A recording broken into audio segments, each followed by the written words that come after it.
So Mills picked out some questions, most popular ones that people have asked over the year, you know, this being the end of year thing.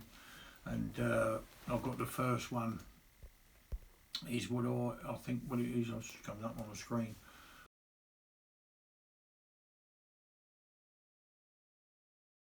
It's very hard to say what what my favourite bit is, what I enjoy the most. But I suppose it's two I would pick if I can pick two. One is horses that perhaps haven't had the best of lives, you know, up until whatever.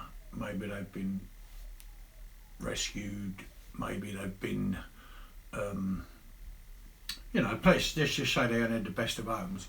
When someone buys them and send them here and you find they're timid and withdrawn, you know, and they would defend themselves because they might have been, well, possibly been abused, so therefore they would defend themselves and they think that's what you're going to do. Now when you can get one of those, you know, to listen to you, to communicate with, I mean just to be able to communicate with horse like that's really rewarding and lovely. And the other one is the horse that is full of himself and he's up on his toes, and you've got to take all that masses of energy, you know, and that exuberance, if you like, of the horse, and the fact he wants to stick his tail up like that and step away, and then you can get that and contain that, not lose it, but contain it, so that when he goes down the road, he can show off as much as he likes in the limitations of being safe to drive. So yeah, they're the two things I suppose really that I enjoy most.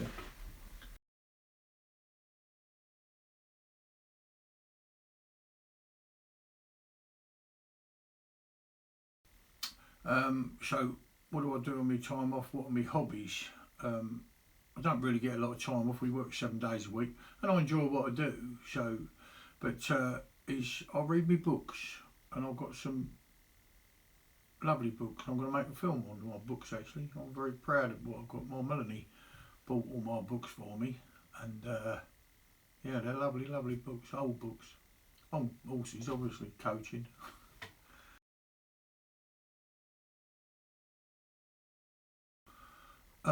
I used to drink black coffee. That's all I ever drank, and had it strong.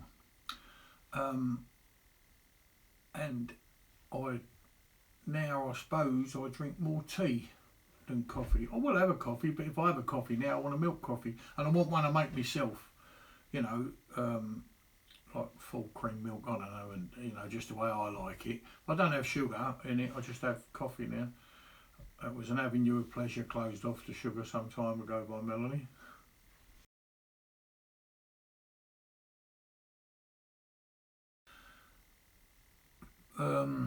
That's odd.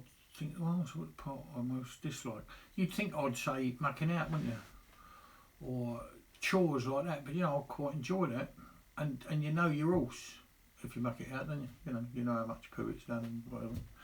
So what I most dislike, it's going to sound a bit, I certainly don't want to mention any, but it's giving the horses back to people really, which sounds, you know, like you get them here, you get them just in that right zone and they're perfectly happy and you know they're really in tune with you, and you get the feeling that perhaps they won't have the same when they get back home. But you know, so that's the most thing I dislike.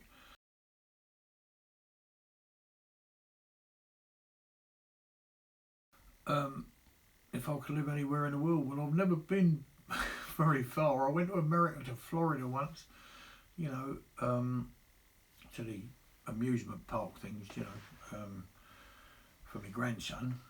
Um, I took him there. I do like Poland. I've been to Poland quite a few times. Um, and Holland, they're the two places I've been. But really and truthfully, you know, I love where I live. I can't think of any, you know, if you follow me on YouTube and you see all the places we go, we're so lucky. So very, very lucky to live where we live, you know. I've got, well, 2 rivers I can drive through, lovely countryside I can get up by, I can be in a valley, and I never tire of it. Perhaps I'm just boring, I don't know, but I never tire of it. So, but I'm going to make an announcement shortly, and then after that, we'll see what I think of where I might live after that. But basically, I'm happy where I am. Yeah, very happy. I never had any education. I mean, seriously, no education. Left school, with no education. But the one thing I've always liked is drawing, and I would have liked to have been paint pictures. I quite like doing that. I was always if I get a minute or two, or I'm waiting for a phone call, or Mel's told me I've got to write a number down. While I'm waiting, I'll make little. But it's always horses I draw. So I suppose that's what I would do if I could do it and earn a living doing it. I'd like to be something to do with the arts.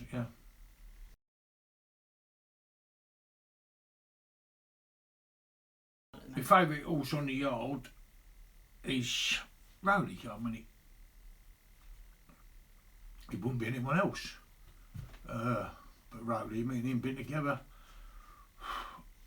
He was 3.5 when I had him, and we've worked together ever since, and he's last 20 years.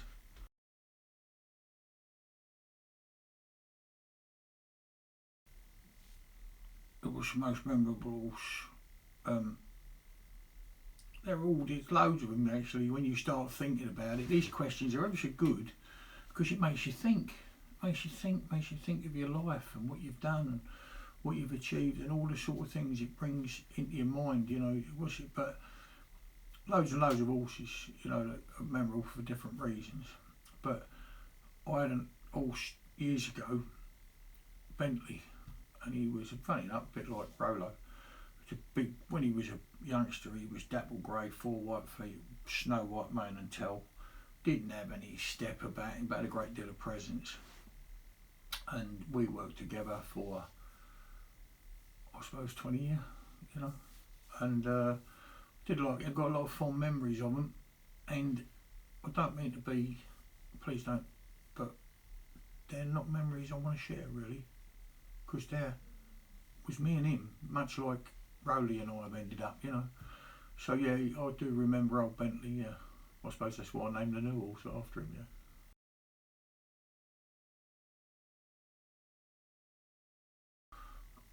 If I could change one thing about the driving world, I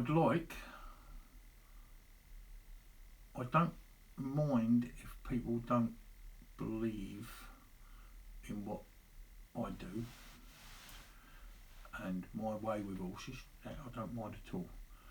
But I'd like all of us, to open our eyes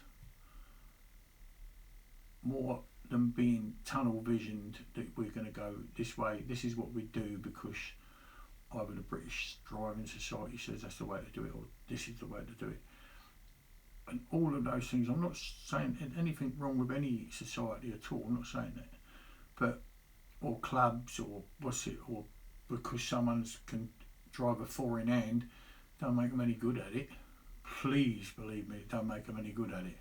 If you can afford to have 4 horses and drive them, still don't make you a good coachman. So, if I could change that, I don't know how to, I'm not very good with words. Melanie should answer the question better than me, but this elitism, I can do it, you can't. Everybody's got to start somewhere. Not everybody can afford to have the best of everything. So I feel that we should all just open our eyes, realise that, look around and help one another. Help one another to make the driving world better than it is now. All of us to help one another to make the driving world better than it is now. If we make the driving world better, we make it better for horses. So that's what I would, I hope that's answered your question. It's a very awkward one to answer really.